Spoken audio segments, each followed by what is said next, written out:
I was sad, but I'm grateful that my uncle and the monks took care of me. I think that I learned from them how important it is to be kind and to care for children and for those in need, which is why I sold the inheritance my parents left me and gave all the money away. I was like the rich man that Jesus met.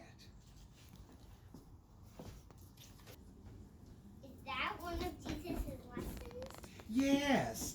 Remember, Jesus said, "Go sell everything you have, give to the poor, and you'll have treasure in heaven." I'm glad you remembered that one. But Jesus goes one step further and says, "Then come and follow me." And that's just what I did. I started giving away my family's wealth to those in need, and I started going down the road to becoming a priest.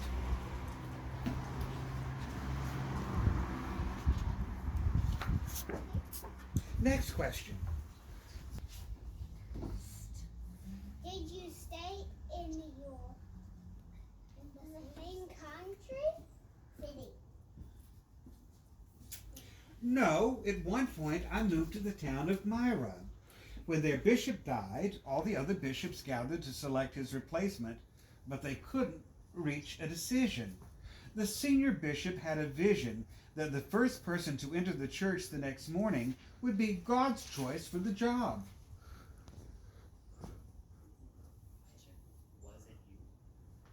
Was it you? You got it. Early in the morning, as usual, I went into the church to pray, and the next thing you know, I was made the Bishop of Myra. Do you like my hat? Yes. It came with the job. What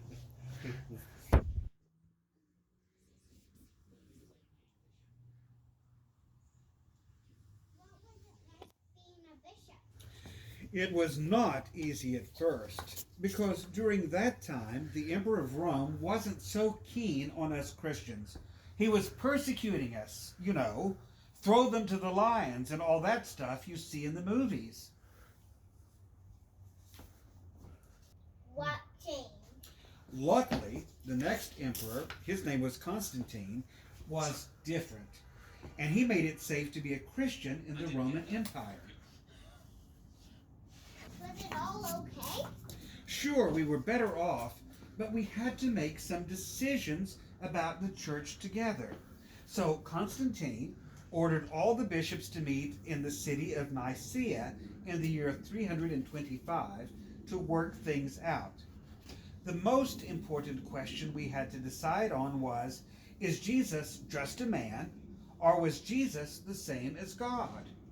In the end, most of the bishops were in agreement that the Father and the Son are God, and that Jesus is all God and totally human in the same person at the same time. Did you write the creed and say in church? All of the bishops got together and came up with this creed and wrote it. I do hope you remember that, but that's enough of boring history. So how did you become Santa Claus?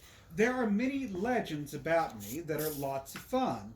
So many stories have been told about me over the past 1,700 years that I can't remember even which are true and which are legends. Many countries and cultures have different names for me, but Santa Claus is really another way of saying St. Nicholas. Can you tell me kind of a story? Yes. Remember how my parents died and left me lots of money? You did what Jesus taught us to do? Yes. Jesus taught us to give money to the poor. But he also said something else. He said, give to the poor in secret. One of my most famous acts of charity was to give money for the dowries of the daughters of a man who had lost all of his wealth. In those days, and in that culture, if that father didn't have the money, his daughters might be sold into slavery, or even worse. One night, I secretly threw 3 bags of gold through the window of the 3 sleeping sisters. The next morning, the father was heard shouting in the streets of Myra, "A miracle! It's a miracle!"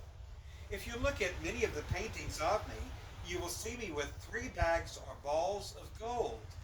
With this, when the story got out, I became the patron saint of brides and people wanting to get married. And that's why, when I showed up, I gave you the gold to remind you of that. That's like Santa. Well, the story of me being the patron saint for sailors is very popular in Greece. One time, a ship was caught in a storm, and the sailors prayed to God to save them. Suddenly, a strange man appeared at the helm and guided the ship safely into the port of my town of Myra. The sailors went to the church to give thanks for saving them. They said they saw me and were convinced that it was I, who had appeared on their ship. Now, Greek sailors pay to St. Nicholas for safe voyages. I want to sail around the world when I grow up. Oh, That's actually excellent. true. I do want to. Oh, lovely. That's so awesome. Well, I hope that you'll remember St. Nicholas when you go sailing around the world. Yep. Perfect. How do we celebrate you today? Well, my years on this earth came to an end on the 6th of December in the year 343. But that is where the celebrating begins. The people of Myra continued to honor me with festivals on the 6th of December. During these festivals, children would receive gifts of money and special foods, like good cookies, and also food and clothing would be given to the poor. Goodbye. Thanks for coming.